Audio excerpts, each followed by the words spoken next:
Hi అండి, ఈరోజు మన వీడియోలో టేస్టీగా ఎగ్ కర్రీని ఎలా చేసుకోవాలో చూద్దాం. చాలా సింపుల్ ప్రాసెస్లో ఎగ్ కర్రీని చేసుకోవచ్చండి.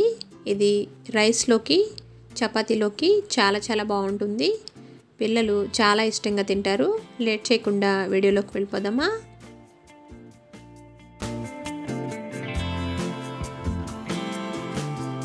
ముందుగా దీనికోసం 5 ఎగ్స్ని బాయిల్ చేసుకొని తీసుకుంటున్నాను. ఎగ్స్ బాయిల్ చేసుకునేటప్పుడు ఇలా పగిలిపోకుండా రావాలంటే వీటిని బాయిల్ చేసుకునేటప్పుడు కొద్దిగా సాల్ట్ వేసుకొని మీడియం ఫ్లేమ్లో కుక్ చేసుకున్నామంటే ఎగ్ అనేది పగిలిపోకుండా చక్కగా వస్తుందండి. ఇలా ఎగ్స్ని తీసుకొని వీటిని చాక్తో మధ్యలోకి ఇలా కట్ చేసుకోవాలి. ఈ విధంగా అన్ని ఎగ్స్ని కట్ చేసుకొని పక్కన పెట్టుకోవాలి. స్టవ్ వెలిగించి ప్యాన్ పెట్టుకొని 1 కప్పు ఆయిల్ వేసుకోవాలి.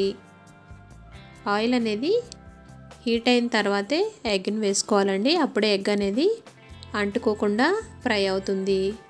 ఆయిల్ హీట్ అయ్యాక ఎగ్ని ఇలా ఒక్కొక్కటి పీసెస్ని ఇలా బార్లించి వేసుకోవాలండి.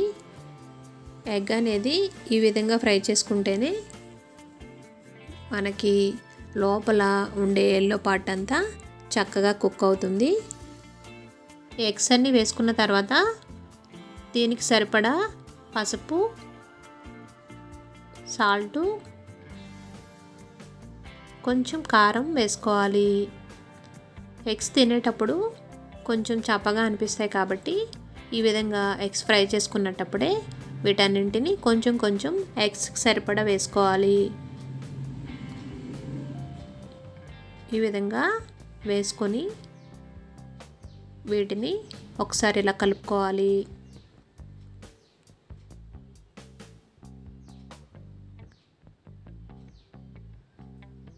ఈ విధంగా కలుపుకొని ఒక సైడు ఫ్రై అయిన తర్వాత రెండో వైపుకి వీటిని ఒక్కొక్కటి ఇలా తిప్పుకోవాలి. తిప్పుకొని దోరగా ఫ్రై చేసుకోవాలి.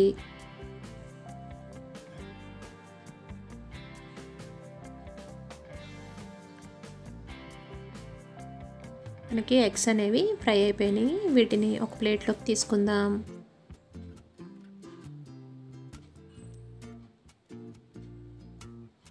అదే ఆయిల్లో కొంచెం కరివేపాకు, సన్నగా కట్ చేసుకున్న మిర్చి, సన్నగా కట్ చేసుకున్న ఉల్లిపాయ ముక్కల్ని 1 కప్పు వేసుకోవాలి. ఇలా వేసుకొని ఉల్లిపాయ ముక్కల్ని బాగా ఫ్రై చేసుకోవాలి. ఉల్లిపాయ ముక్కలు ఈ విధంగా ఫ్రై అయిన తర్వాత దీంట్లో ఫ్రెష్గా దంచి పెట్టుకున్న అల్లం వెల్లుల్లి పేస్ట్ని 1 టేబుల్ స్పూన్ వేసుకోవాలి. వేసుకొని పచ్చివాసన పోయే వరకు ఒక 2 నిమిషాలు ఫ్రై చేసుకోవాలి. ఈ విధంగా ఫ్రై చేసుకున్న దాంట్లో కొంచెం కారం, కర్రీని క్వాంటిటీ బట్టి మనం కారాన్ని యాడ్ చేసుకోవాలండి.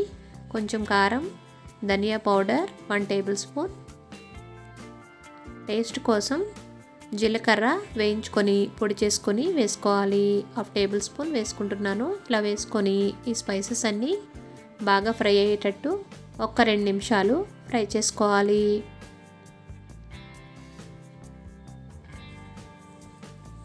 ఇప్పుడు దీంట్లో కొంచెం వాటర్ని యాడ్ చేసుకోవాలి. వాటర్ వేసుకొని ఒక 2 నిమిషాలు ఉడకనివ్వాలి.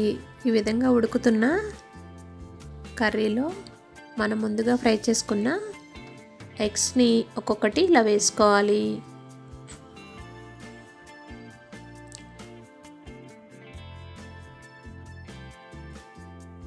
మొత్తం ఎగ్స్ అన్నింటినీ ఇలా వేసుకున్న తర్వాత ఒక 5 నిమిషాలు మూత పెట్టుకొని కుక్ చేసుకోవాలి.